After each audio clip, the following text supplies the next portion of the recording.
ओम मुनित्रयं नमस्कृत्य तदुक्तिः परिभाव्य च वैयाकरणसिद्धान्तकौमुदीयं विरच्यते। सर्वेभ्यः श्रोतृभ्यः नमः। अस्माभिः गतपाठे यद्यत् पठितं तद् एकवारं स्मरामः। वयं वैयाकरणसिद्धान्तकौमुदी इत्याख्यस्य ग्रन्थस्य संज्ञाप्रकरणे वर्तामहे। अस्य संज्ञाप्रकरणस्य तत्र 35 पाठः गतपाठः प्रवृत्तः। तस्मिन् पाठे अस्माभिः विशिष्टा काचित् चर्चा क्रियमाणा आसीत्। चर्चा अस्ति नाज्झलौ इति सूत्रं किञ्च अणुदित्सवर्णस्य च प्रत्ययः इति सूत्रम् आदाय तत्र विशेषेण नाज्झलौ इत्यस्मिन् सूत्रे न अज्झलौ इति पाठो न, अपितु न आज्झलौ इति पाठः। कुतः? विश्वपाभिः इत्यादयः सन्ति ये प्रयोगाः, तेषु प्रयोगेषु आकारस्य हकारस्य च परस्परं सवर्णसंज्ञा न स्यात्। सवर्णसंज्ञावशात् होढः इत्यस्य सूत्रस्य प्रवृत्तिः न स्यात्। हकारस्य होढः इत्यनेन तत्र आकारस्य हकारधर्मत्वात् ढत्वेन विश्वभिः इत्यादीनि अनिष्टरूपाणि न भवेयुः। अतः तत्र आकारप्रश्लेषः कर्तव्यः इति मूलम्। तत्र च जिज्ञासाः जायन्ते बह्व्यः यत् अकारेण आकारस्यैव ग्रहणात्, नाम अच् इत्यस्मिन् सूत्रे अच् इति प्रत्याहारे अकारेण आकारस्य एव ग्रहणात् तत्र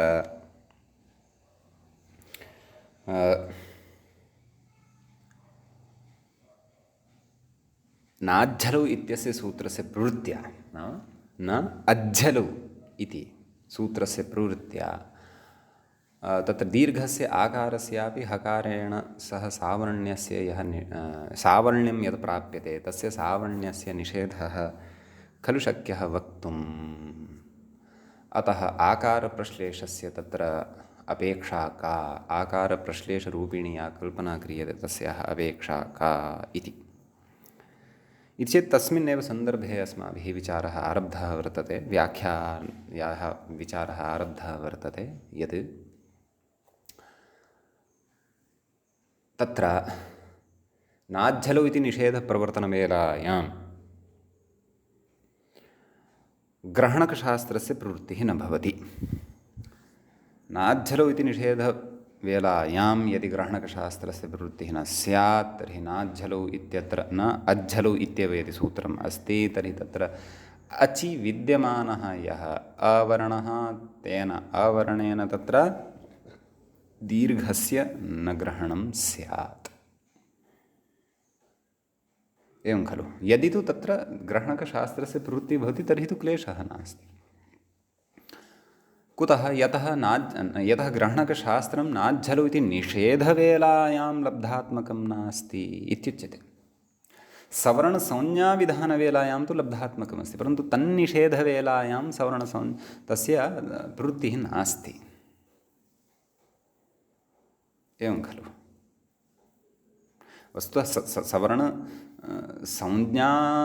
तस्य प्रवृत्तिः भवतु न भवतु इति नास्ति विषयः। यतः सवर्णसंज्ञा एकः विषयः, एकस्मात् सवर्णिनः सकाशात् अपरस्य सवर्णिनः ग्रहणं कारणीयम् इति कश्चन अपरः विषयः।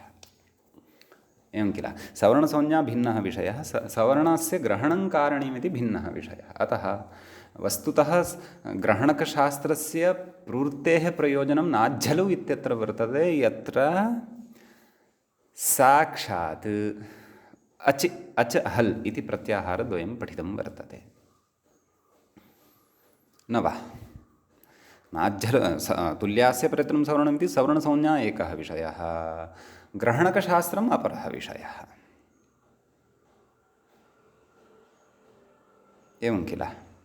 अतः तद्बुद्धौ अत्र विशेषेण स्थापनीयं। तर्हि किं कथयन् अस्ति अत्र व्याख्याता, नाम ग्रन्थकारस्य हृदयं किं, ग्रन्थकारस्य किं वक्तुम् इच्छति अत्र, यत् नाज्झलौ इति निषेधप्रवर्तनवेलायां ग्रहणकशास्त्रं लब्धात्मकं नास्ति इति। तत्तु अग्रे लब्धात्मकं वर्तते, अस्यच्यौ इत्यादिषु लब्धात्मकता तस्य वर्तते। नाज्झलौ इति निषेधसमये तस्य लब्धात्मकता नास्ति। तर्हि नाज्झलौ इति निषेधसमये तस्य लब्धात्मकता नास्ति, तर्हि अकारेण तस्य आकारस्य ग्रहणं न स्यात्, तस्य दीर्घस्य ग्रहणं न स्यात्। दीर्घस्य ग्रहणाभावात् तत्र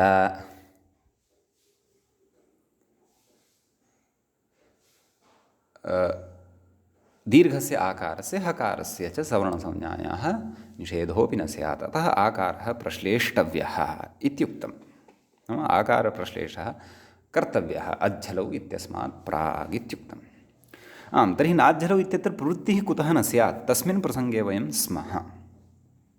तत्र च अग्रिमः शास्त्रीयः विषयः अपि कश्चन अस्माभिः पठितः, यः च विलम्बेन ज्ञातव्यः वर्तते। सद्यः प्रसङ्गवशात् तत्र चर्चितः वर्तते। तत्र अन्तिमा पङ्क्तिः एवमासीत्, तदुक्तं प्रकल्प्य अपवादविषयम् उत्सर्गः अभिनिविशते। ततः अपि पूर्वं किम् आसीत्, सवर्णसंज्ञाविधायकं च तुल्यास्य सूत्रं सामान्यतः स्वार्थं बोधयदपि नाज्झलौ इति अपवादविषयं परिहृत्य तद् अन्यत्र एव पर्यवसन्नं स्वकार्यक्षमम् इति। नाम नाज्झलौ इत्यस्य अपवादविषयं परित्यज्य सवर्णसंज्ञाविधायकं सूत्रं तु तत्र अन्यस्मिन् क्षेत्रे लब्धचरितार्थतं वर्तते। परन्तु नाज्झलौ इति प्रवर्तनवेलायाम् अथवा नाज्झलौ इत्यस्य सूत्रस्य प्रवृत्तिसमये तत्र ग्रहणकशास्त्रस्य प्रवृत्त्या तत्र अज्झलौ इत्यत्र पठिताः ये सन्ति शब्दाः ते स्वसवर्णिनां ग्राहकाः न भवन्ति इत्युच्यते। तत्र यः विषयः पूर्वमुक्तः, नाम प्रकल्प्य अपवादविषयम् उत्सर्गः अभिनिविशते, तत्र तस्य विषयस्य अथवा तत्सम्बद्धविषयस्य इतोपि स्फुटीकरणं कुर्वन् तत्र भाष्यस्य विषयम् अग्रे प्रस्तुवन् वर्तते व्याख्याता। किं कथयति पश्यन्तु। उक्तं च भाष्ये वर्णानाम् उपदेशस्तावत् इति भाष्यस्यैव पङ्क्तिः वर्तते। वर्णानाम् उपदेशस्तावत् नाम वर्णानाम् आदौ उपदेशः भवति। प्रथमः क्रमः कस्य, वर्णानाम् उपदेशः इति। अग्रे कथयति उपदेशोत्तरकाला इति संज्ञा। उपदेशानन्तरम् उपदेशः यदा कृतः एकवारं, नाम व्याकरणे एषः क्रमः आश्रीयते इति। उपदेशोत्तरकाला इति संज्ञा, नाम उपदेशानन्तरम् इति संज्ञा विषये कथ्यते। इति संज्ञोत्तरकालः आद्यन्तेन इति प्रत्याहारः। इति संज्ञा यदा सिद्धा ततः आद्यन्तेन सहेता इत्यनेन सूत्रेण प्रत्याहारः साध्यते, प्रत्याहारः निर्मीयते इत्यर्थः, यथा यथा अस्माभिः पठितमेव। ततः कथयति प्रत्याहारोत्तरकाला सवर्णसंज्ञा। यदा प्रत्याहाराः सिद्धाः ततः परं सवर्णसंज्ञा भवति इत्यर्थः। समीचीनम्। ततः कथयति तदुत्तरकालम् अणुदितसूत्रं, नाम सवर्णसंज्ञायाः विधानानन्तरं तत्र अणुदितसवर्णस्य चाप्रत्ययः इत्यस्य सूत्रस्य प्रवृत्तिः भवति इत्यर्थः। कथयति इति एतेन समुदितेन वाक्येन, एतदेकं समुदितं नाम सम्मिलितं यद् वाक्यं वर्तते। भाष्ये तु लघूनि वाक्यानि वर्तन्ते, परन्तु एतेषां नाम लघूनि वाक्यानि यानि उक्तानि सन्ति तेषां लघूनां वाक्यानां तत्र एकवाक्यतां विधाय तत्र विशिष्टः अर्थः कश्चन अस्माकं पुरतः आगच्छति। भाष्यस्य तु एषा शैली भवति। भाष्ये तादृशं वाक्यं प्रायः दुर्लभम् एव अस्ति, यस्मिन् वाक्ये 10तः ऊर्ध्वं संख्याः स्युः, 10तः ऊर्ध्वं पदानि स्युः, पदानां संख्या स्यात्। लघूनि पदानि भवन्ति, त्रिपदात्मकं वाक्यं, द्विपदात्मकं वाक्यं, चतुष्पदात्मकं वाक्यम्, अधिकाधिकं पञ्चपदात्मकं वाक्यं भवति भाष्ये। परन्तु स्वारस्यं तु गभीरं भवति। इति चेत् किं कथयति पश्यन्तु, पुनः पश्यन्तु। वर्णानाम् उपदेशः सर्वादौ उपदेशोत्तरकाला इतिसंज्ञा, इतिसंज्ञोत्तरकालः इतिसंज्ञायाः अनन्तरम् आदिरन्तेन सहिता इत्यनेन प्रत्याहाराणां सिद्धिः। तदनन्तरं कथयति प्रत्याहारोत्तरकाला सवर्णसंज्ञा, नाम प्रत्याहाराणां निर्माणानन्तरं सवर्णसंज्ञा सिद्धा भवति। सवर्णसंज्ञा यदा सिद्धा भवति ततः परं तत्र अणुदित्सवर्णस्य चाप्रत्ययः इति सूत्रस्य प्रवृत्तिः भवति। कथयति अग्रे, इति एतेन समुदितेन वाक्येन, नाम महाभाष्यस्य लघु लघु वाक्यैः यत् समुदितम् एकं वाक्यम् अवगतं भवति, नाम अभिप्रायात्मकम् एकं यद् वाक्यम् अवगतं भवति, तेन वाक्येन अन्यत्र सवर्णानां ग्रहणं भवति इति। नाम इति वाक्येन तत्र नाम भाष्यस्य एतेन विवरणेन ज्ञायते यत् अणुदितसवर्णस्य चाप्रत्ययः इति अन्यत्र एव तत्र स्वसवर्णानां ग्रहणं कारयति, तत्तद् वर्णद्वारा। तर्हि अन्यत्र नाम क्व तद् अग्रे कथयन्नस्ति। किम् अन्यत्र अस्य च्वौ इत्यादौ इत्यर्थः। अन्यत्र इत्यस्य कः अर्थः, अस्य च्वौ इत्यादि स्थले इत्यर्थः इति। समीचीनम्। एतत् सर्वमपि अस्माभिः किमर्थं श्रूयमाणम् अथवा पठ्यमानं वर्तते, यत् तत्र नाज्झरौ इति निषेधप्रवर्तनसमये विश्वपा इत्यादिषु ग्रहणकसूत्रस्य प्रवृत्तिः न भवति, ततः अन्यस्मिन् स्थले भवति, अन्यत्र भवति इति ज्ञानार्थं। ततः परमेव तत्र ग्रन्थकारेण उक्तस्य आकारप्रश्लेषस्य चारितार्थ्यं खलु भविष्यति। अस्तु, तर्हि किं कथयति, अत्र भाष्ये प्रत्याहारोत्तरकाला सवर्णसंज्ञा इत्यनेन नाज्झरौ इति निषेधसहितः सावर्ण्यविधिर्विवक्षितः। समीचीनं। नाम भाष्ये प्रत्याहारोत्तरकाला सवर्णसंज्ञा इत्युक्तं खलु, तेन प्रत्याहारानन्तरम्, उत्तरकालानां प्रत्याहारनिर्माणानन्तरम् अथवा प्रत्याहारनिर्माणानन्तरं यः कालः तस्मिन् समये एव सवर्णसंज्ञा भवति इति कृत्वा सवर्णसंज्ञा इत्यनेन नाज्झरौ इति निषेधसहितः सावर्ण्यविधिर्विवक्षितः। नाज्झरौ इति निषेधसहितः तत्र सावर्णविधिः अवगन्तव्यः इत्यर्थः। अग्रे कथयति, केवलसावर्ण्यविधेः प्रत्याहार अनपेक्षत्वेन, नाम सावर्ण्यविधिः यः वर्तते सः तु सावर्ण्यविधिः तुल्यास्य प्रयत्नं सवर्णमिति, सः तु प्रत्याहारस्य अपेक्षां न करोति। तस्य विधेः कृते तु प्रत्याहारस्य अपेक्षा नास्ति। तत्तु वर्णानां मिथः यदि उच्चारणस्थानानि समानानि वर्तन्ते, अपि च अथवा एतद् किमित्युच्यते प्रयत्नसाम्यं यदि वर्तते, सवर्णसंज्ञा सम्पन्ना तावदेव।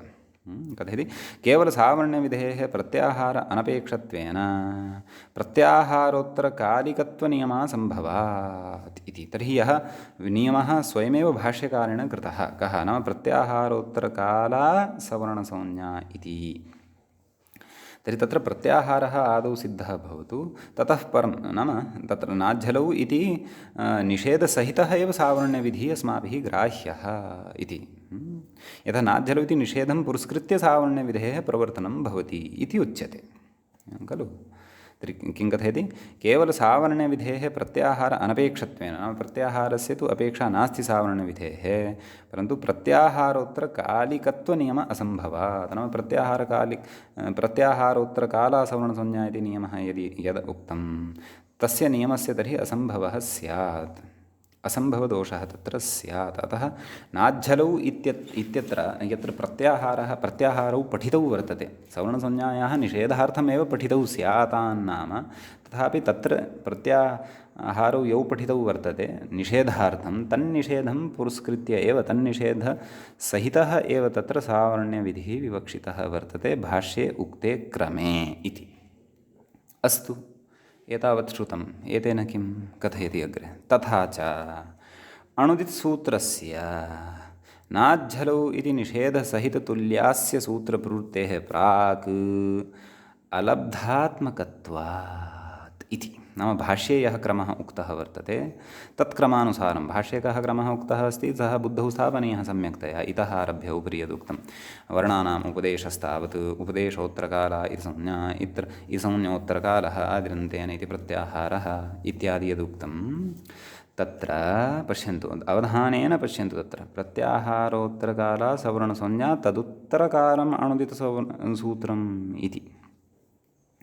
सवर्ण नाम तत्र नाध्यलौ इति निषेधसहिता या सवर्णसंज्ञा वर्तते ततः परमेव अणुदितसूत्रम् अर्थात् ग्रहणकशास्त्रम् इत्यस्य क्रमः आयाति इति। अतः किम् उक्तवान् अत्र पङ्क्तौ तथा च अणुदितसूत्रस्य नाध्यलौ इति निषेधसहिततुल्यास्य सूत्रप्रवृत्तेः प्राक् अलब्धात्मकत्वात् नाम ततः प्राक् अणुदितसूत्रं लब्धात्मकं न भवति। कुतः प्राक् यदा तत्र सावर्ण्यस्य निषेधप्रसङ्गः अस्माभिः भवति पठ्यमानः अथवा चर्च्यमानः कः नाध्यलौ इति। अलब्धात्मकत्वात् तेन नाध्यलौ इत्यत्र अजग्रहणेन सवर्णानां ग्रहणाभावात् नाम सवर्णानां ग्रहणं न भवति। तेन किं स्यात् सावर्ण्यविधिनिषेधः भावात् सावर्ण्यस्य यः विधिः वर्तते नाध्यलौ तस्य निषेधः न प्रवर्तते इति कृत्वा आकारहकारयोः सावर्ण्यं स्यात्। नाम आकारहकारयोः निश्चयेन तत्र सावर्ण्यं स्यादेव इति शङ्कते। किं शङ्कते मूले किमुक्तं नाध्यलौ सावर्ण्येन इत्यादिना पश्यन्तु मूलपङ्क्तिः नाध्यलौ इति सावर्ण्यनिषेधः यद्यपि अक्षरसमाम्नायिकानामेव तथापि हकारस्य आकारो न तथापि इत्यतः तु अग्रे व्याख्यास्यति। सद्यः एतावन्तमेव व्याख्यानं करिष्यति। किं नाध्यलौ इति सावर्ण्यनिषेधः यद्यपि अक्षरसमाम्नायिकानामेव इति। तर्हि किं कथयति तर्हि नाम एवं शङ्कते अतः शङ्कां करोति इति। अतः एतावन्तम् आशयं मनसि कृत्य मूले पङ्क्तिं लिखितवान् अस्ति। एवमेव स्वमनसि परिकल्प्य किमपि न लिखितवान् अस्ति इति व्याख्यात्रा सूक्ष्मतया तत्र बोध्यमानं वर्तते। श्रूयताम् एकवारं समग्रः अपि विचारः श्रूयतां ततः परं सर्वान्ते किं कर्तव्यमिति अहं वदिष्यामि। नाम सद्यः अत्र किं ग्राह्यं किम् अग्राह्यम् इति यद्यपि पूर्वं मया उक्तमेव अस्ति पुनः अपि स्मारयिष्यामि। यतः दीर्घः विचारः अस्ति शास्त्रीयः विचारः अस्ति प्रौढः उद्ग्रन्थस्थः अपि विचारः मध्ये पृष्टः वर्तते। अतः कदाचित् नवीनाः सन्ति अध्येतारः ये भवत्सु तेभ्यः कदाचित् क्लेशः स्यात् तत्र अहं भावयामि निश्चयेन। तथापि श्रोतव्यं तु अवश्यं किं प्रचलति किं न प्रचलति किम् उच्यते कथं विचाराः भवन्ति इति तु अवश्यम् अवधारणीयं व्याकरणज्ञानपिपासुभिः। अस्तु तर्हि नाध्यलौ सावर्ण्य इत्यादिना तत्र कथयति यद्यपि इति सम्भावनायां वाक्यस्य आरम्भः नैव वाक्ये उक्तं खलु नाध्यलौ सावर्ण्यनिषेधः यद्यपि इति उक्तं खलु। यद्यपि इति सम्भावनायाम् अत्र अव्ययं प्रयुक्तं वर्तते इत्यर्थः। सम्भावनार्थे अपि यद्यपि इति अव्ययम् उपयुज्यते इत्यर्थः। समीचीनं कथयति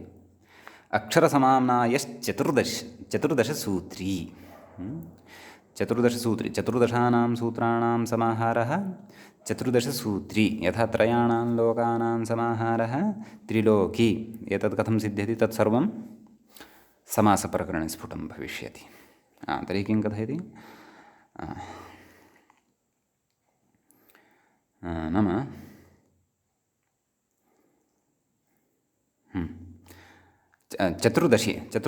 चतुर्दशसूत्री कस्याः चतुर्दशसूत्री इत्यस्याः अपरं नाम किम् अक्षरसमाम्नायः। अक्षरसमाम्नायः नाम कः चतुर्दशसूत्री नाम चतुर्दशप्रत्याहारसूत्राणि इत्यर्थः। अग्रे कथयति तत्र भवाः इति तत्र शाकल्यलोपः वर्तते। तत्र भवाः अक्षरसमाम्नायिकाः इति नाम तद्धिते एकं सूत्रं पठ्यते तत्र भवः इति तेन सूत्रेण तत्र भवः इत्यस्मिन् अर्थे ठक् प्रत्ययः क्रियते। कस्मात् शब्दात् तत्र ठक् प्रत्ययः बोद्धव्यः अक्षरसमाम्नाय एतस्मात् ठक् प्रत्ययः अक्षरसमाम्नाय ठक् ठक् अस्ति कित् अतः किति च इत्यनेन आदिवृद्धिः भवति। अक्षरसमाम्नाय इत्यत्र आदिशब्दः यः वर्तते अ इति, तस्य स्थाने आ इति भवति। अतः अक्षरसमाम्नाय ठ स्थाने इक्, ठस्य एकः इक इति। तत्र अक्षरसमाम्नाय इत्यत्र यकारोत्तरवर्ती यः अवर्णः वर्तते तस्य अवर्णस्य लोपः भवति। अक्षरसमाम्नाय नैव अक्षरसमाम्नाय इक अक्षरसमाम्नायिका इति सिद्ध्यति। अक्षरसमाम्नायिक तत्र बहुवचने अक्षरसमाम्नायिकाः इत्युच्यन्ते। के नाम अक्षरसमाम्नाये ये वर्णाः ते वर्णाः अक्षरसमाम्नायिकाः इत्युच्यन्ते। नाम चतुर्दशसु सूत्रेषु विद्यमानाः वर्णाः अक्षरसमाम्नायिकाः इत्युच्यन्ते। यतः चतुर्दशसूत्राणाम् अक्षरसमाम्नायः इति अर्थः। समाम्नायो नाम वेदः, अक्षरवेदः, नाम वेदाङ्गत्वात् व्याकरणस्यापि स्वीकारात् इत्यर्थः। अस्तु, कथयति तत्र भवाः अक्षरसमाम्नायिकाः कुतः उच्यते? उपरि उक्तं खलु मूले किमुक्तं? नाज्झलौ इति सावर्ण्यनिषेधः यद्यपि अक्षरसमाम्नायिकानामेव इत्युक्तं खलु। तत्र अग्रे कथयति बह्वचोन्तोदात्तात् इति ठञ्। ओहो, मया ठक् उक्तः खलु, न ठक् नास्ति। तत्र भवः इति यद्यपि एकं सूत्रम् अस्ति, परन्तु सः अर्थविधायकं सूत्रं वर्तते। तेन अर्थविधायकेन सूत्रेण नाम तस्य अनुवर्तनम् अस्ति। क्व? बह्वचोन्तोदात्तात् ठञ् इति सूत्रं प्रति। तत्र भवः इत्यस्मिन् अर्थे एव बह्वचोन्तोदात्तात् ठञ् इत्यनेन सूत्रेण ठञ् इति प्रत्ययः क्रियते। कस्मात्? अक्षरसमाम्नाय इत्यस्मात्। इकादेशस्तु समानः एव, परन्तु अत्र आदिवृद्धिः मया पूर्वं ठक् इति तत्र ठकः अनुमानं कृतं, तद् असङ्गतम्। अत्र बह्वचोन्तोदात्तात् ठञ् इत्यनेन ठञ् प्रत्ययः एव अवगन्तव्यः। अतः ठञ् अस्ति ञित्, ञिति परतः अत्र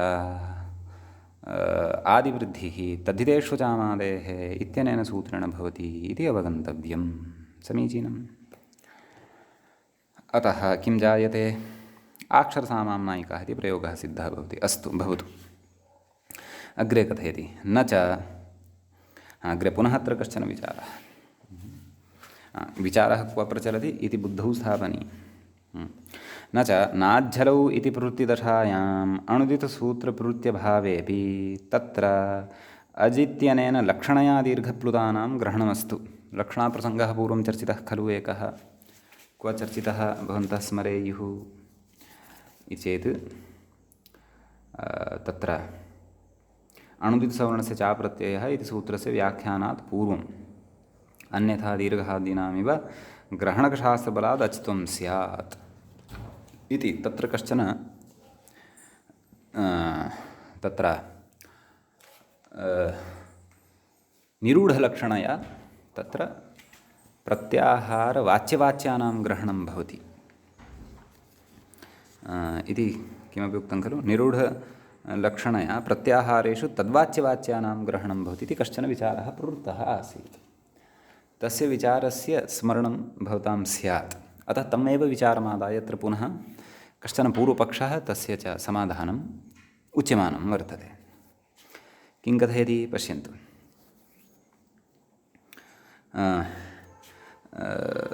न च नाज्झलौ इति प्रवृत्तिदशायाम् अणुदितसूत्रप्रवृत्त्यभावेऽपि, अणुदितसवर्णस्य चाप्रत्ययः इति सूत्रस्य प्रवृत्तेः अभावे अपि तत्र अजित्यनेन लक्षणया नाम निरूढलक्षणया एव दीर्घप्लुतानां ग्रहणम् अस्तु, यथा पूर्वं कश्चन पक्षः चर्चितः। तर्हि लक्षणया एव, निरूढलक्षणया एव तत्र अकारादिभिः दीर्घाणामपि आकारादीनां ग्रहणे सति तत्र नाज्झलौ इत्यस्य प्रवृत्तिः भविष्यत्येव खलु। किमर्थं ग्रहणकशास्त्रं तत्र अपेक्षितम् इति न वक्तव्यमिति कथयति। न च तथा वक्तव्यम् इति।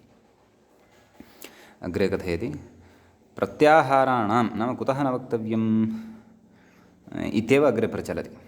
ग्रहणम् अस्तु अपि च नाम इति न वक्तव्यम्, अपि च किं न वक्तव्यं तद् कथयति।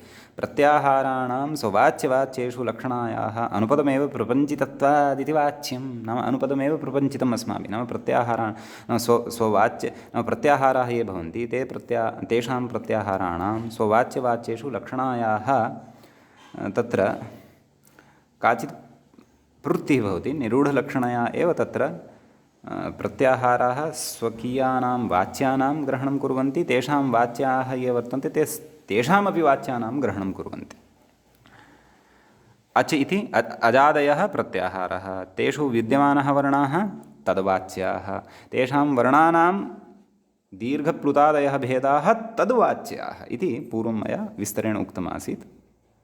अतः प्रत्याहाराणां स्ववाच्यवाच्येषु लक्षणायाः अनुपदमेव प्रपञ्चितत्वात्, नाम तथा सः सिद्धान्तः अपि पूर्वं कथितः इति कृत्वा लक्षणया एव अत्रापि तत्र प्रत्याहारवाच्यवाच्यानाम् अर्थात् अच् इति प्रत्याहारस्य यः वाच्यः वर्णः तदपि तस्यापि वाच्यः दीर्घवर्णः दीर्घप्लुतादयः तस्यापि वाच्याः ये सन्ति तेषामपि ग्रहणं भवतु इति न वक्तव्यम् इति उच्यमानं वर्तते। कुतः न वक्तव्यम् इति चेत् अग्रे कथयति। किं कथयति?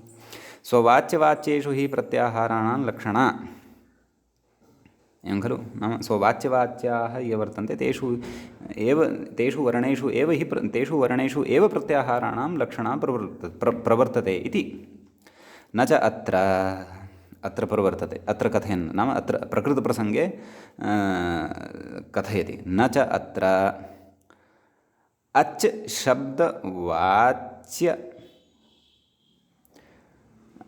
शब्दवाच्याकारादिवाच्यतया दीर्घप्लुतानाम् अस्ति। अणुदित् सूत्रस्य इदानीम् अप्रवृत्तेरिति भावः। किं उक्तवान्?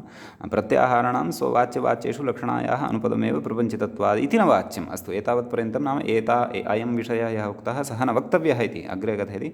स्ववाच्यवाच्येषु हि प्रत्याहाराणां लक्षणा इति। नाम स्ववाच्यवाच्याः ये वर्तन्ते तेषु एव तत्र प्रत्याहाराणां लक्षणा स्वीक्रियते, नान्यथा इति। न च अत्र नाम अत्र प्रकृतप्रसङ्गे इत्यर्थः। क्व?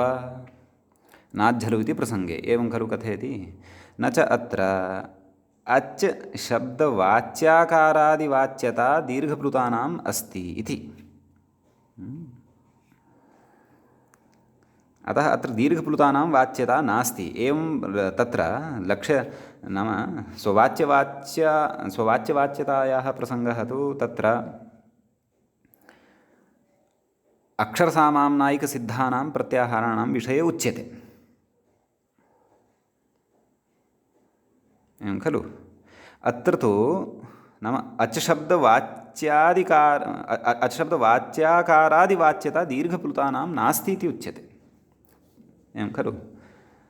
आहत्य अभिप्रायः कः? अणुदित् सूत्रस्य इदानीम् अप्रवृत्तेरिति भावः।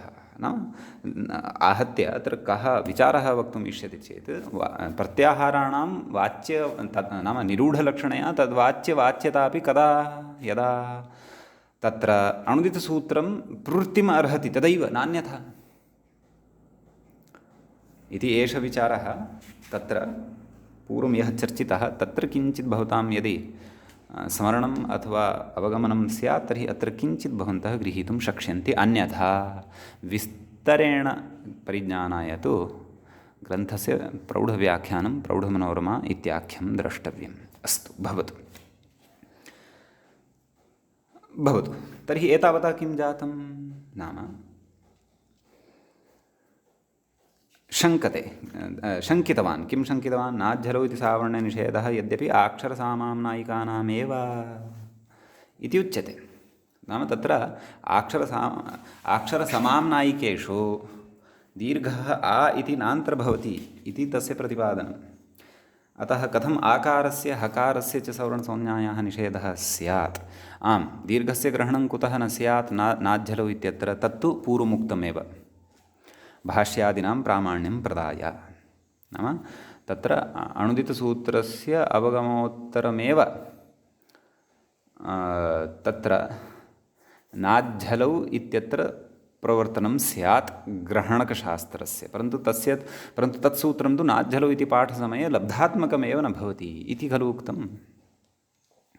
अस्तु, परिहरति यद्यपि परिहारादिकं सर्वम् अस्माभिः मूले चर्चितं, परन्तु व्याख्यानुसारं वयं पठन्तः स्मः इति अपि स्मर्तव्यं। परिहरति, किं परिहरति? तथापि इति नाम तथापि मूले उक्तं खलु, किमुक्तं? तथापि हकारस्य आकारो न सवर्णः इत्युक्तं खलु। कथयति वारणसमाम्नायिकानामेव नाज्झलौ इति निषेधः इति अभ्युपगमे अपि हकारस्य आकारः न सवर्णः इत्यर्थः।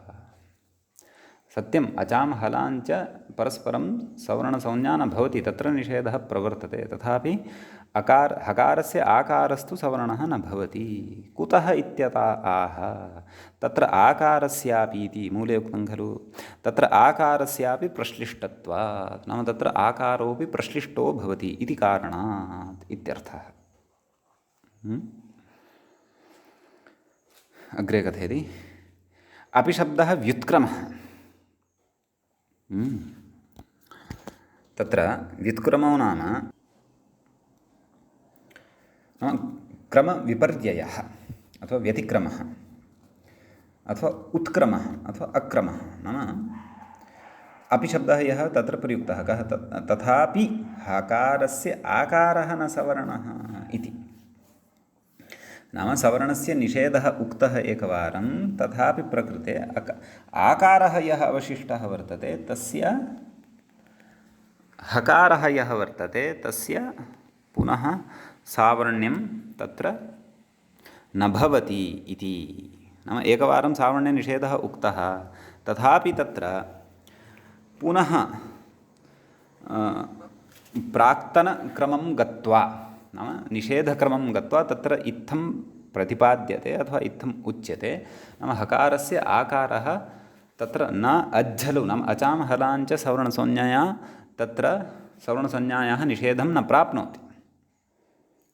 कः न प्राप्नोति? आकारः हकारः, एतद्वर्णद्वयं मिथः सवर्णसंज्ञायाः निषेधं न प्राप्नोति इति व्युत्क्रमबोधार्थम् अपि शब्दः प्रयुक्तः वर्तते। व्युत्क्रमः नाम एकेन क्रमेण तु अत्र उक्ता, नाम अचां हलाञ्च सवर्णसंज्ञा निषिद्धा भवति इत्युक्तं, पुनः तत्र विपरीतक्रमं गत्वा पुनः तत्र उक्तम् आकारः अपि च हकारः सवर्णसंज्ञकः जायमानः अस्ति, परन्तु तस्य निषेधार्थम् अत्र आकारप्रश्लेषः कर्तव्यः इति भावः अत्र व्याख्यातुः अपि शब्दो व्युत्क्रमः इति कथनस्य।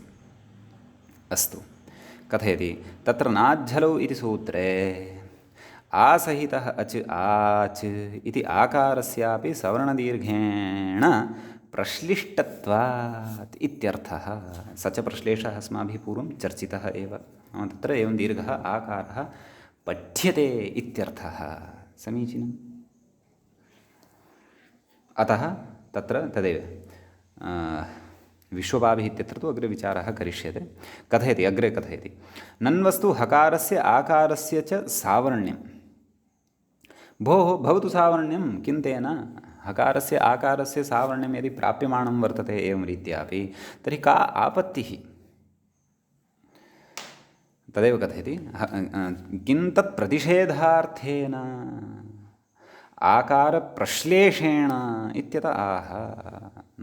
हकारस्य आकारस्य च सावर्ण्यं भवतु नाम चिन्ता नास्ति, तस्य प्रतिषेधेन किं प्रयोजनम्? आकारप्रश्लेषद्वारा यः प्रतिषेधः उच्यमानः वर्तते दीर्घस्य आकारस्य अपि च अस्य हकारस्य सवर्णसंज्ञा न भवति इति यदुच्यमानं वर्तते, तेन किं भवति? तन्मूले उक्तं। किमुक्तं? तेनेति किमुक्तं? तेन विश्वपाभिः इत्यत्र होढः इति ढत्वन्न भवति इति विचारः पूर्वमपि कृतः, व्याख्यानुसारं पश्यामः। तेन कथयति तेन हकारस्य आकारस्य च सावर्ण्यप्रतिषेधेन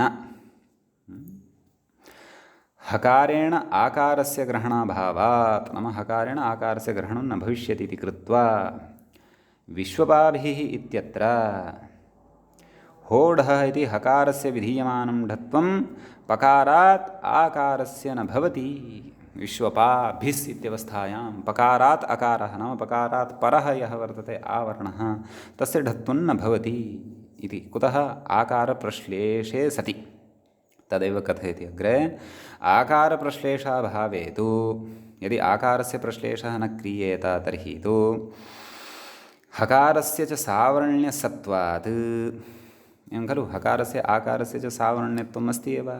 सावर्ण्यसत्वात् हकारेण आकारस्य च ग्रहणात्, हकारेण आकारस्य ग्रहणं स्यात्, तस्य ढत्वं स्यादित्यर्थः। नाम आकारस्य स्थाने ढकारः स्यात् इति। तेन किं स्यात्? पश्यन्तु अग्रे कथयति। अत्र ढत्वस्य असिद्धत्वात् तेन नाम ढत्वं स्यात् इति तु उक्तम्। इदानीं नवीनानां तत्र मतं कथयति। नाम नव्येषु अपि नवीनः इति। प्राचीनैः तु अयम् आकारप्रश्लेषविचारः एव न कृतः इति भाति। कृतः वा इत्येतदर्थं काशिकादयः ग्रन्थाः मया दृष्टाः, तत्र तु न लक्षितं। प्राचीनेषु अपि अथवा एतेन के प्राचीनाः केच नव्याः परिगण्यमानाः वर्तन्ते तत्तु द्रष्टव्यम्। अस्तु, किं कथयति अत्र अग्रे? अत्र ढत्वस्य असिद्धत्वात्, ढत्वविधानं क्व पठितम् इति चेत् अष्टमाध्यायस्य द्वितीयपादस्य 31 सूत्रं भवति। किं? होढः इति। तर्हि सावर्ण्यविधिः च क्व वर्तते? सावर्ण्यविधिः तत्र प्रथमाध्याये वर्तते खलु, तस्य निषेधोऽपि तत्रैव वर्तते। ग्रहणकशास्त्रं तत्र वर्तते, परन्तु तस्य प्रवृत्तिः अत्र न भवति इत्युक्तमेव। समीचीनं। तत्र नव्याः किं कथयन्तः सन्ति? अत्र ढत्वस्य असिद्धत्वात्, नाम यद् ढत्वं वर्तते तद् असिद्धं वर्तते, एवं खलु।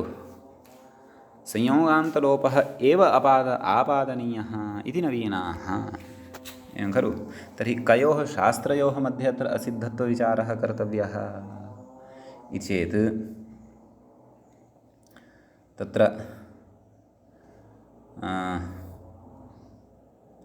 संयोगान्तस्य लोपः इति उच्यते किल। तत्सूत्रं क्व वर्तते इति चेत् अष्टमाध्यायस्य द्वितीयपादस्य 23तमं सूत्रं वर्तते। ढत्वविधानं कुत्र वर्तते इति चेत् अष्टमाध्यायस्य द्वितीयपादस्य 31 सूत्रं वर्तते। तर्हि किं कथयति? तर्हि पूर्वशास्त्रं किं वर्तते? संयोगान्तलोपः। परशास्त्रं किं वर्तते? होढः इति सूत्रं। यत् तस्यैव पादस्य 23 संयोगान्तलोपः, 31 च तत्र होढः इति भवति। एवं तर्हि किमित्युच्यते? ढत्वस्य असिद्धत्वात्, नाम ढत्वं न भवति, संयोगान्तलोपः एव अपादनीयः इति। आपादनीयः नाम शङ्कनीयः इत्यर्थः। कथं शङ्कनीयः इति चेत् ढत्वं यदि न भवति तर्हि तत्र कः वर्तते? आ इत्येव खलु वर्तते। अस्तु, आ अस्ति चेदपि तत्र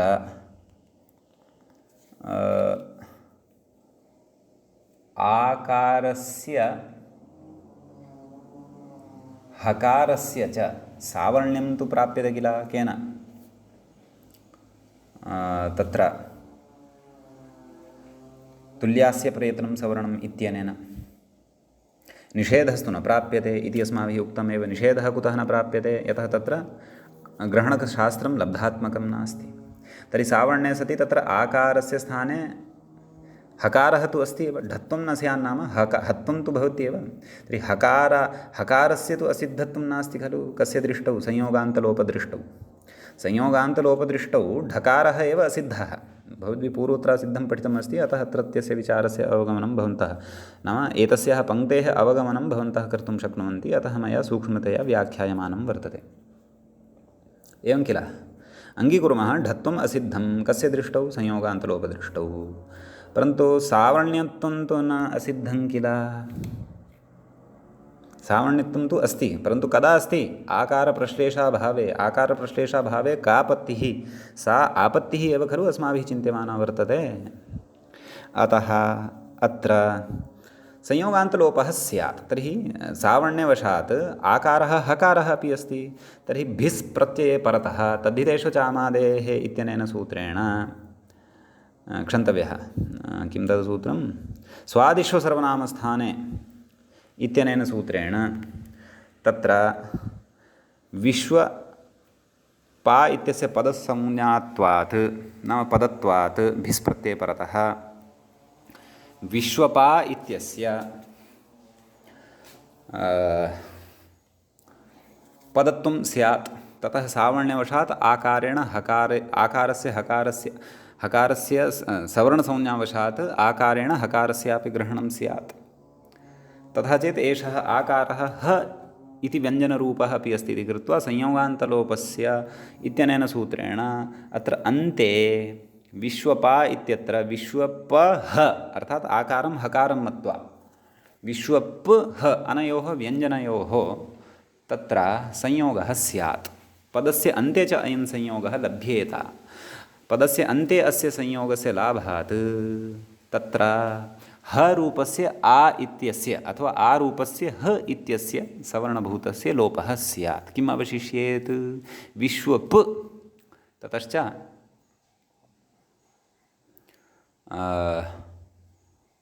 अग्रे भिस् तत्र पुनः जष्ट्वादिकं कृत्वा विश्वभि इति अनिष्टः प्रयोगः स्यात् इति नवीनाः कथयन्ति। नाम असिद्धत्वविचारं नव्याः केचन कथयन्ति। नाम दीक्षितात् अपि अग्रे विद्यमानः नवीनाः कथयन्ति इति कथयति। एवं खलु इति एतावान् विचारः कृतः। अधुना अग्रे किं कथयति तत् पश्यन्तु। अग्रे कथयति इदानीम् अग्रे प्रामाण्यं दास्यति। कः? व्याख्याकारः। तत्रापि नाम उद्ग्रन्थस्य प्रौढग्रन्थस्य तत्र विवेचनपूर्वकमेव प्रामाण्यं दास्यति। किमुक्त्वा? कस्य प्रामाण्यम्? आकारस्य प्रश्लेषस्य प्रामाण्यं दास्यति। किं कथयति? कालसमयवेलास्तून् इति सूत्रे इति एकं सूत्रं वर्तते। ध्यानेन तत् सूत्रं द्रष्टव्यं। कालसमयवेलासु तुमुन् इति।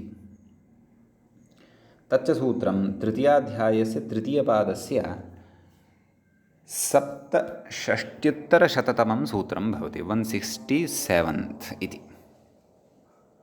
अस्तु, तर्हि तत्र कथयति इति सूत्रे वेलासु इति लकारात् आकारस्य निर्देशः यः कृतः वर्तते सूत्रकारेण इति कथयन्नस्ति। लकारात् आकारस्य निर्देशः नाज्झलौ इत्यत्र आकारप्रश्लेषे प्रमाणं दर्शयन्नस्ति इति। इदं प्रमाणञ्च तदेव उद्ग्रन्थेभ्यः एव सङ्कलितं वर्तते एतेन व्याख्यात्र। भोः, अत्र आकारप्रश्लेषः मनसा परिकल्प्य न कृतः वर्तते, अथवा अत्र आकारप्रश्लेषः वर्तते इति भट्टोजिदीक्षितेन मनसा परिकल्प्य नोच्यते। तत्र प्रमाणम् अस्ति। कालसमये वेलासु तुमुन् इत्यत्र वेला इत्यत्र लकारोत्तरवर्ति आकारः पठितः वर्तते। वेला इति शब्दे सः तत्र किं कथयति? सः आकारः यः तत्र वर्तते, नाम लकाराद् आकारपाठः यः कृतः वर्तते। यद्यपि आकारान्तः सः शब्दः वेला इति शब्दः स्त्रीलिङ्गे समयार्थे प्रयुज्यते यः शब्दः, परन्तु तत्र वेला इति एवं रीत्या पाठः कृतः पाणिनिना। सः पाठः नाम तत्र लकारात् आकाररूपः वर्णः एव तत्र निर्देशः भवति। कस्मिन् निर्देशः भवति? नाज्झलौ इत्यत्र आकारप्रश्लेषे प्रमाणत्वेन सः निर्देशः स्वीकर्तुं शक्यते। अतः कथयति आकारप्रश्लेषे प्रमाणम्।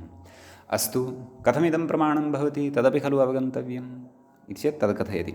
अन्यथा तस्य ढत्वस्य तत्र ढत्वस्य कुत्र? वेलासु इत्यत्रापि लकारात् यः आकारः वर्तते तस्य आकारस्य हकारस्य च सवर्णत्वात् एवं किल तं हकारं मत्वा होढः इत्यस्य प्रवृत्तिः स्यात् एवं खलु। तर्हि ढत्वेन किं कथयति ढत्वस्य संयोगान्तलोपस्य वा आपत्तौ ढत्वं यदि विहितं ततः परं संयोगान्तलोपः अपि स्यात् यतः सुप्रत्यये परतः अपि वेला इत्यस्य स्वादिष्व सर्वनामस्थाने इत्यनेन पदसंज्ञा भवति। यथा विश्वपाभिस्त इत्यत्र विचारः कृतः तद्वदेव अत्रापि विचारः अस्ति, नास्ति विशेषः एवं खलु। अन्यथा ढत्वस्य संयोगान्तलोपस्य वा आपत्तौ आकारो न श्रूयेत इत्यलम् नाम आकारस्य श्रवणमेव न स्यात्। तर्हि तत्रापि कालसमयवेल्सु अथवा षत्वं स्यात्। इणप्रत्याहारे लवर्णः आगच्छति खलु, सत्यं। तर्हि आदेशप्रत्ययोः इत्यस्य प्रवृत्तिः स्यात्। इणः परः यदा एषः सु प्रत्ययः भवति तस्य यः सवर्णः भवति तस्य षकारः भवति। तर्हि पाणिनिः अपि कालसमये वेलासु तुमुन् इति प्रयोगं न कुर्यात्, परन्तु किं व्यवहरेत् सः कालसमयवेल्षु तत्र तस्य ढत्वं कृत्वा संयोगान्तस्य लोपः इत्यनेन तस्य लोपं कृत्वा तत्र कालसमयवेल्षु तुमुन् इति व्यवहरेत्। परन्तु तथा तु न सः व्यवहृतवान् खलु, एवं किल। कुतः न व्यवहृतवान्? यतः सः अत्र आकारस्य हकारस्य च सवर्णसंज्ञायाः निषेधं मनुते। अतः सवर्णसंज्ञायाः निषेधार्थं किं कर्तव्यम्? अध्यलौ इत्यत्र आकारप्रश्लेषः कर्तव्यः।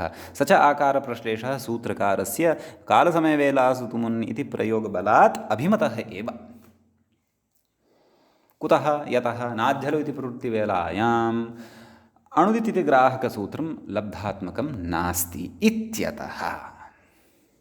अग्रे कथयति इत्यलम् इति कथयति नाम अलं विस्तरेण इत्युच्यते। समीचीनम्, अस्तु। भवद्भिः बहु श्रुतं, विचाराः दृष्टाः। इदानीम् अत्र मम कश्चन परामर्शः भवद्भ्यः श्रोतृभ्यः। सत्यं युक्तिः अस्ति, नाङ्गीकर्तुं अनङ्गीकारः कर्तुं न शक्यते इति नास्ति। यथा भाष्यस्य प्रामाण्यमादाय तत्र कश्चन क्रमविशेषः यः मध्ये बोधितः सः अस्माभिः अङ्गीकर्तव्यः एव भवति, एवं किल। अतः भवद्भिः अत्र सर्वे विचाराः नापि अवगताः यदि, तर्हि एतावत्तु अवश्यं बुद्धौ अवगच्छन्तु, बुद्धौ स्थापयन्तु यत् तत्र नाध्यलौ इति निषेधवेलायां ग्रहणकशास्त्रस्य प्रवर्तनं न भवति। अतः एव तत्र अकारादयः स्वस्य नाम दीर्घादीनां भेदानां ग्रहणं कर्तुं न प्रभवन्ति इति कृत्वा दीर्घादिभिः सह आकारादिभिः हलां सवर्णसंज्ञा न निषिध्यते। तदर्थं तत्र आकारप्रश्लेषः कर्तव्यः, एवं किल। यस्यां स्थितौ तु नाध्यलौ इत्यस्य प्रवृत्तौ यस्यां स्थितौ तु अणुदित् सूत्रस्य प्रवृत्तिः वर्तते, तत्र तु क्लेशः एव नास्ति। यथा अय्युण् इत्यादि इत्यत्र सवर्णसंज्ञा भवति, सवर्णसंज्ञावशात् तत्र विद्यमानः अ इति वर्णः स्वस्य दीर्घादीनामपि ग्रहणं कारयति इति। यद्यपि अस्मिन् पक्षे अपि कश्चन विचारः पूर्वम् अस्माभिः पठितः एव वर्तते। अतः तत्र यत्र तु एतेषां सर्वेषामपि बोधः जायते, सवर्णसंज्ञा अपि अवगता, ग्रहणकसूत्रमपि अवगतम्, अपि च सवर्णसंज्ञा प्रपञ्चे ग्रहणकसूत्रम् अपि यदा लब्धात्मकं भवति तदा तु अस्य च्यौ इत्यादिसूत्रपठनसमये तत्र ग्रहणकशास्त्रबलात् दीर्घादीनामपि ग्रहणं भवति इत्यर्थः।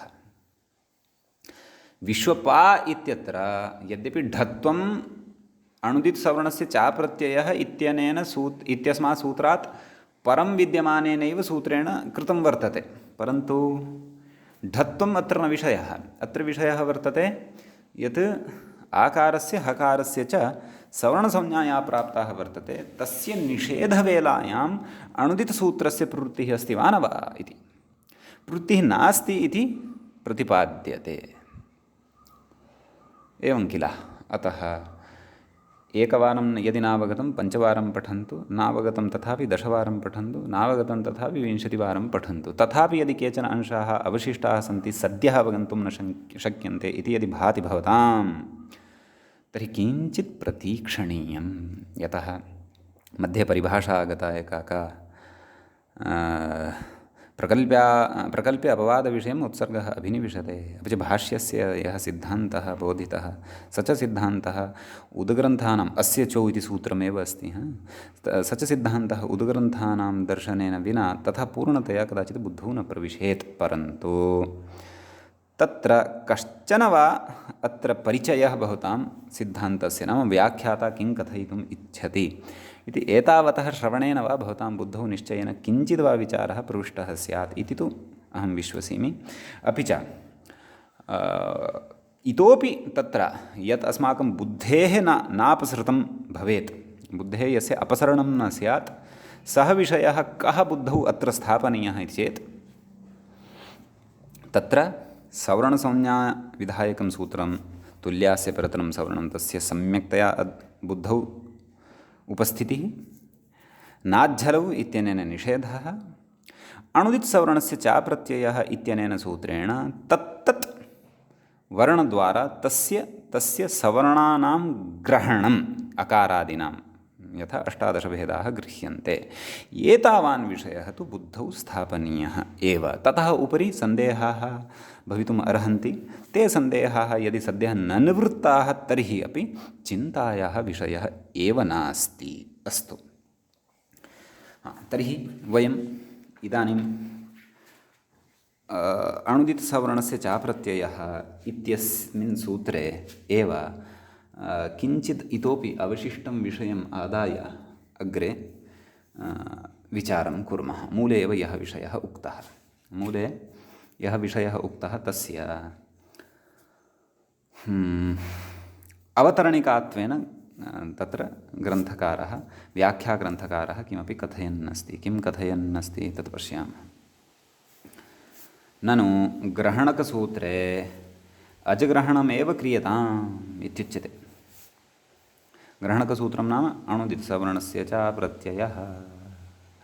तर्हि तत्र किं कथयति, तत्र अण इति कुतः, अज इत्येव भवतु, अजुदित्सवर्णस्य च प्रत्ययः इति उच्यताम्। अणुदित्सवर्णस्य च प्रत्ययः इति मास्तु, अजुदित् अथवा कुत्वं कर्तव्यं यदि अगुदित् अगुदित्सवर्णस्य च प्रत्ययः, अच् इत्यस्य कुत्वं ततः जष्टुम् अगुदित् इति भविष्यति। चकारस्य कुत्वं जष्टुम् अगुदित्सवर्णस्य च प्रत्ययः। यदि स्पष्टतार्थं वक्तव्यं, यथा उपदेशे जनुनासिक इति इत्यादिवत्, तर्हि अजुदित्सवर्णस्य च प्रत्ययः इत्येव उच्यताम्। कुतः अणुदित् अणः ग्रहणं कुतः क्रियते इति अत्र आक्षिपन् वर्तते। नाम अजग्रहणमेव क्रियतां, कुतः अग्रे कथयति। अणुदित्सवर्णस्य इति किम् अणग्रहणेन, नाम अणुदित्सवर्णस्य इति सूत्रं पठित्वा अणग्रहणेन किं प्रयोजनम् इति कथयति।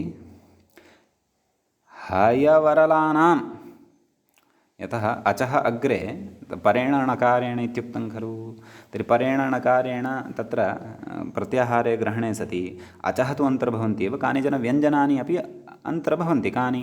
हयवरट् इति सूत्रे विद्यमानाः अथवा विद्यमानानि हयवर इति इमानि व्यञ्जनानि, लणसूत्रे ल इति। एतानि पञ्च व्यञ्जनानि अपि गृहीतानि भवन्ति खलु, ह य व र ल इति इमानि। तर्हि एतेषां सवर्णाभावेन, नाम एतेषां सवर्णवर्णाः एव न सन्ति खलु, अतः एतेषां सवर्णाभावेन तेषु ग्रहणकशास्त्रस्य व्यर्थत्वात् इत्यतः आह। नाम भोः अचामेव सवर्णवर्णाः भवन्ति, इतः अग्रे ह य व र ल एतानि यानि पञ्चव्यञ्जनानि सन्ति यानि लणसूत्रतः पूर्वम् अन्तर्भवन्ति हयवरट् इत्यस्य हकारादारभ्य तेषां तु सवर्णवर्णः एव कश्चन नास्ति खलु। अतः तेषां कश्चन सवर्णवर्णः एव नास्ति इति कृत्वा तत्र किं प्रयोजनं। लणसूत्रस्य णकारं यावत् अणप्रत्याहारस्य स्वीकारेण, अतः अचग्रहणमेव कर्तव्यम् इत्यत आह। नाम एतादृशः आक्षेपः यदि केनापि क्रियते तर्हि सः आक्षेपः न उच्यते, तस्य समाधानम् आह। नाम समाधानं कथयति, किं कथयति, अनुनासिकेति इति मूले पश्यन्तु। अनुनासिक अननुनासिकभेदेन यवलाः द्विधा इति। भोः, एतेषाम् अपि एकः एव प्रकारः अस्ति तथा नास्ति। एतेषामपि प्रकारद्वयम् अस्ति सर्वत्र। यवलाः नाम यकारः द्विविधः वर्तते, वकारोऽपि द्विविधः वर्तते, लकारोऽपि द्विविधः वर्तते इति। अग्रे कथयति तेन, नाम द्वैविध्यम् अस्ति। नाम द्वैविध्यं कीदृशं वर्तते, ते अनुनासिकाः अपि वर्तन्ते, अननुनासिकाः अपि वर्तन्ते। एवं किल। अननुनासिकाः अर्थात् निरनुनासिकाः, निरनुनासिकाः अर्थात् अनुनासिकरहिताः इत्यर्थः। य व ल इत्यपि वर्णाः वर्तन्ते, तेषाम् अनुनासिकपक्षे ञङ् वङ् लङ् एते अपि तत्र सन्ति केचन विशिष्टाः वर्णाः इति। समीचीनम्। यथा अ इत्यस्य आ इति कश्चन भेदः, एवं य इत्यस्य यङ्, व इत्यस्य वङ्, ल इत्यस्य लङ् इति अनुनासिकाः अपि केचन भेदाः वर्तन्ते इत्यर्थः। तेनेति मूले उक्तं, किमुक्तं पश्यन्तु। तेन अनुनासिकास्तेः द्वयोर्द्वयोः संज्ञाः इत्युच्यते। नाम एते अनुनासिकाः द्वयोः संज्ञाः नाम बोधकाः भवन्ति इत्यर्थः। कथयति व्याख्याता। उक्तद्वैविध्येन नाम एकः भेदः तेषाम् अनुनासिकत्वेन सङ्कल्यते, अपि च अपरः भेदः निरनुनासिकत्वेन गृह्यते इति उक्तद्वैविध्येन सवर्णत्वात् नाम सावर्ण्यं भवति। एवं किल। कुतः? यतः अणुदितसवर्णस्य क्षन्तव्यः तुल्यास्य परितनं सवर्णमित्यस्य प्रवृत्तिः जायते। सवर्णत्वात् अनुनासिकास्ते यवलाः प्रत्येकं द्वयोः संज्ञाः भवन्ति। क्षन्तव्यः अननुनासिकास्ते यवलाः नाम ये श्रूयन्ते यवलाः अननुनासिकरहिताः ते द्वयोः संज्ञाः भवन्ति यदि ते अपि अभिधीयमानाः एव भवन्ति तर्हि। समीचीनं। तर्हि एते यवलाः क्व अन्तर्भवन्ति इति चेत् अच् प्रत्याहारे ग्रहणे सति अचि तु एतेषां केवलः अन्तर्भावः भवितुं नार्हति। कुतः? यतः अचः बहिर्भूतानि इमानि व्यञ्जनानि सन्ति इति कृत्वा। एवं किल। अतः लणसूत्रस्य णवर्णं यावदेव अयं प्रत्याहारः ग्राह्यः इत्यर्थः। एवं किल। तर्हि अग्रे कथयति। अनुनासिकास्तु यवलाः अननुनासिकानामपि न संज्ञाः इति।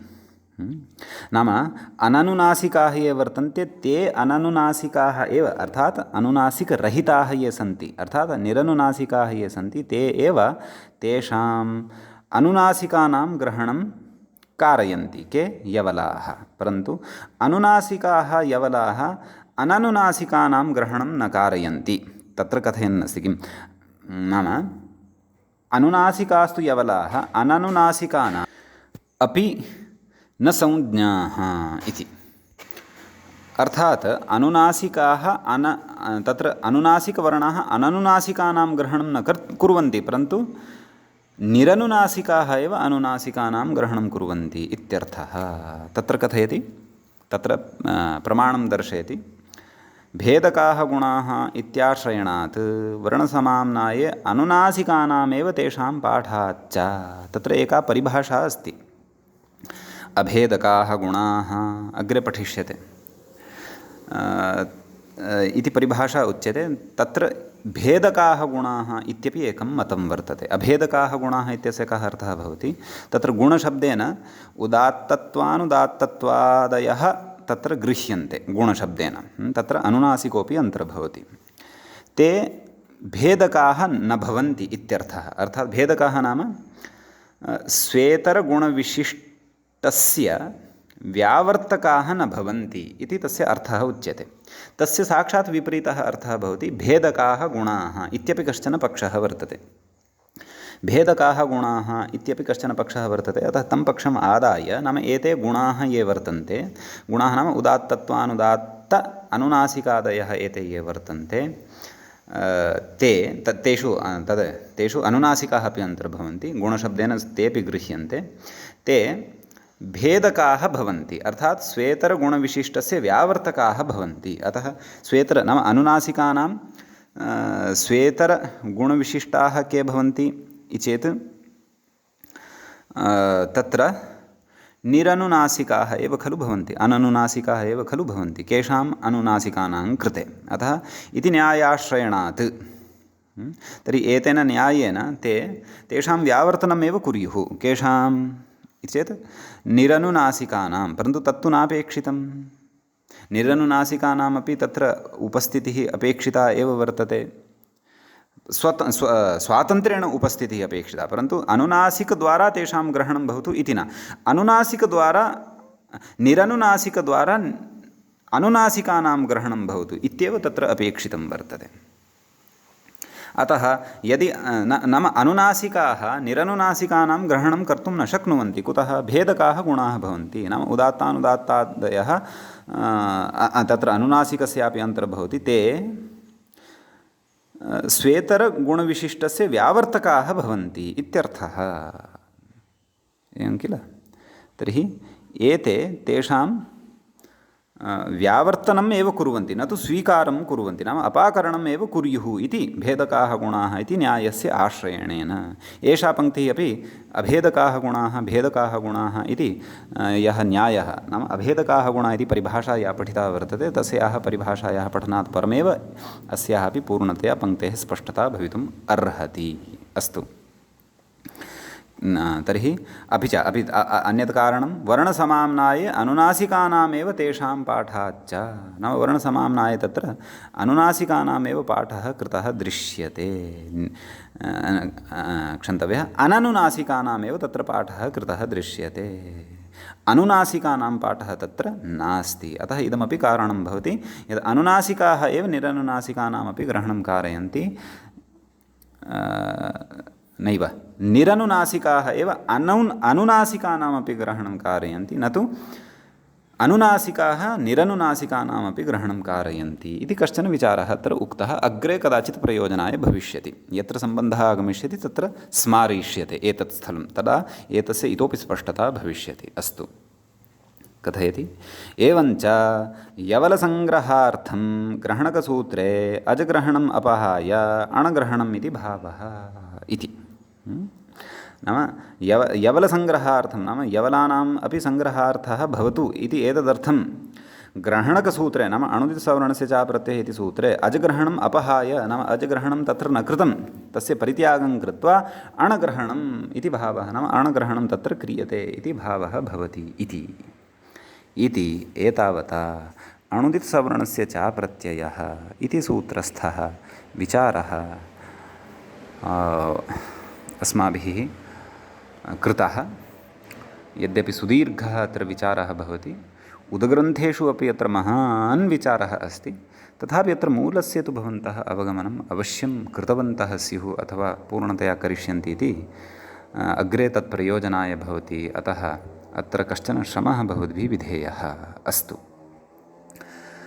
एवञ्च अद्यतनः पाठः एषः पञ्चत्रिंशः पाठः अत्रैव उपसंह्रियते, मङ्गलं क्रियते। मुनित्रयं नमस्कृत्य तदुक्तिः परिभाव्य च वैयाकरणसिद्धान्तकौमुदीयं विरच्यते। सर्वेभ्यः श्रोतृभ्यः नमः।